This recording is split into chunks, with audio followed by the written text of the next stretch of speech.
happened to hip hop's first AI rapper, FN Meka, a name you probably ain't heard in a long time, or a name you may not have ever heard, was created all the way back in 2019. And at first, it was just one man working on it who went by the name Brandon Lee. But in 2020, someone else would come along, Anthony Martini. But for Anthony, we gotta get some backstory. For years, he had been a part of the music game, and at one point was the lead singer of some hardcore rock band that went by the name E-Town Concrete. And this band was real controversial, but the band did have some success. In 2000, they even went on tour with Ozzy Osbourne, and for years they was doing their thing until eventually, like with everything in life, it had to come to an end. And this brings us all the way to 2019 to 2020. Around this time was when NFTs and all that started popping, so people seen it as a new money opportunity. And the record label was started around this time. They went by the name Factory New, and can you guess what artist they wanted to sign? Virtual artists. And when Martini seen the character Brandon made, he wanted to be a part of it. So he hit Brandon and was like, look, I'm trying to turn this into an actual rap. Martini was basically saying, these virtual characters is timeless. And Brandon was with it. And so they started to work and created a character in the hip hop culture. And this is where everything started to fall apart. They might not have realized it at the time, but they messed up. So basically, for over a year, Meka was just a character online. They would have the character making TikToks, posting videos on IG, really just trying to get a character a backstory. And over this next year, they was just building the character. And by the time April 2020 came, FN Meka was almost at 2 million followers on TikTok. And around this time, they also realized that he needed a voice. So they came out and told the world that his voice wasn't AI generated, but everything else was. And over the next year or two, everything was looking good for FN Meka. It was growing, dropping some songs here and there. After years of working on this brand or AI, whatever you want to call it, they finally got a deal on the table. In August of 2022, Capitol Records came out saying they signed FN Meka. But this decision would be the worst thing that ever happened to FN Meka and his owners. News came out saying the first AI rapper got signed, and people ain't like it. People started saying how weird it was, and the internet did what they do best. They started digging, and they found a lot. To start, remember how I said the co-leader of the whole Meka project, Anthony, was a lead singer for that band? Well, they went into his past. Anthony Martini used to be saying nigga in so many of their songs. It was just something he would say in the song. One example, it gave me chills the first time I saw that nigga since he shot Lil Graham. That man right here dropping it and bombing all these songs. And what I don't understand is Anthony was an artist all the way back in 2000. And you know, the world was a different place back then. People said what they wanted to say. It wasn't really no repercussions. But over the years, he knew it was eventually gonna get brought up again. So during the whole time between the end of the band and 2020, he was still in the music game. He was working at some other label. He was working with all these other music companies. And he never thought once, I should really clear this up. I should really get this out of my past, because it's not good for business. But no, he didn't try, and it could. But it still get worse than him just saying it on the songs. After the band ended, they came to an agreement, or just the tribute. One time every year, they would go out and do a performance. And for years, they would do the performances. And every time he would say nigga in one of them songs, he dropped it in them performances.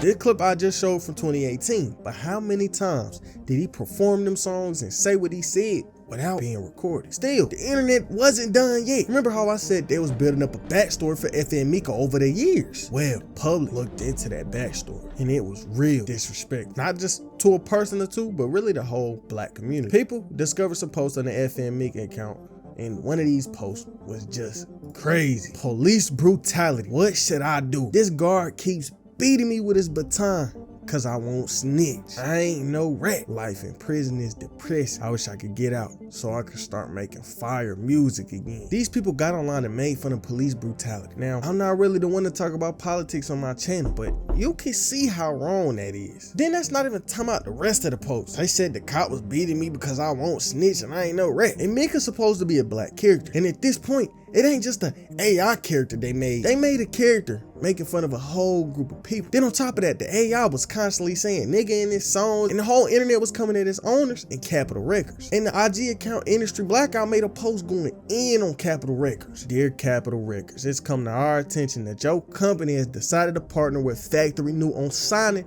the artificially designed rapper FN Meka. While we apply innovation in tech that connects listener to music and enhances the experience, we find fault and the lack of awareness and how offensive this character is. It is a direct insult to the black community and our culture. For your company to approve this shows a serious lack of diversity and resounding amount of tone-deaf leadership. This is simply unacceptable and will not be tolerated. We demand partnership be terminated, a formal public apology be issued, FN Meka removed from all platforms. Furthermore, all money spent by Capitol Records and Factory New for this project will be allocated to charitable organizations that directly support black youth in the arts, as well as marketing budgets for black artists signed to Capitol Records. We look forward to seeing your response and compliance. Basically, whole internet was going in on it. And when all this news started coming out, another person had something to say. Back when I said they needed a voice, they decided to hire this Houston rapper and they offered him some bread. The rapper named Kyle the Hooligan said, "They promised me equity in a percentage of the character." But after working with him for a while and recording 3 different songs, bro was never paid. And that had him feeling some type of way. Them cut me out of it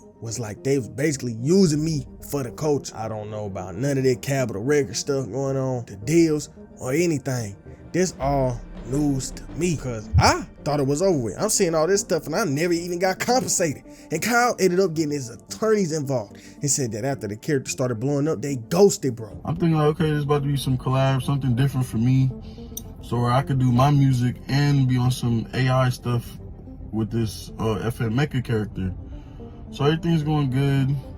Next thing I know, ghosted me. Like, use my voice, use my sound, use the culture, and literally just left me high and dry. I ain't get a dime off of nothing. And they got record deals, all this stuff. I wasn't involved with no meetings or none of that. Like, the character really blew up off acting as a black man who was wrapped up in problems with the law. But when all this backlash started coming toward Capitol Records and the character, they dropped him the same week and had this to say: "We offer our deepest apologies to the black community for our insensitivity in signing a project without asking enough questions about equity and the creative process behind it. We thank those who have reached out to us with constructive feedback in the past couple days. Your input was invaluable as we came to the decision to end our association with the project." And after everything went down, they privated the Meka IG account and deleted basically anything controversial. All the songs, controversial TikToks, all that. And right after everything got took down, Kyle, the original voice of Meka, had got online giving his thoughts on it. Kyle the Hooligan here. How y'all doing, everybody?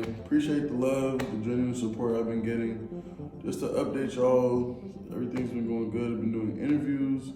I was doing an interview though, and on the Zoom, and I was showing the guy, like trying to show the guy with the FN Meka character, the TikTok, and I went to show him the moonwalking, the stuff that basically made it viral, and I went and just noticed like everything was deleted, like all the videos, and then all the sound, so I couldn't even show him. And the backlash caused the co-owner Anthony Martini to back out. But today, every single Meka TikTok is down, except one. His IG is private, and really anything about him is off the internet, other than some re-uploads here and there. But a real crazy ending to a strange career, but not nearly as bad as what happened to the rapper from my other video, Cool C, who destroyed his life and rap career, one bank robbery, which is on screen now.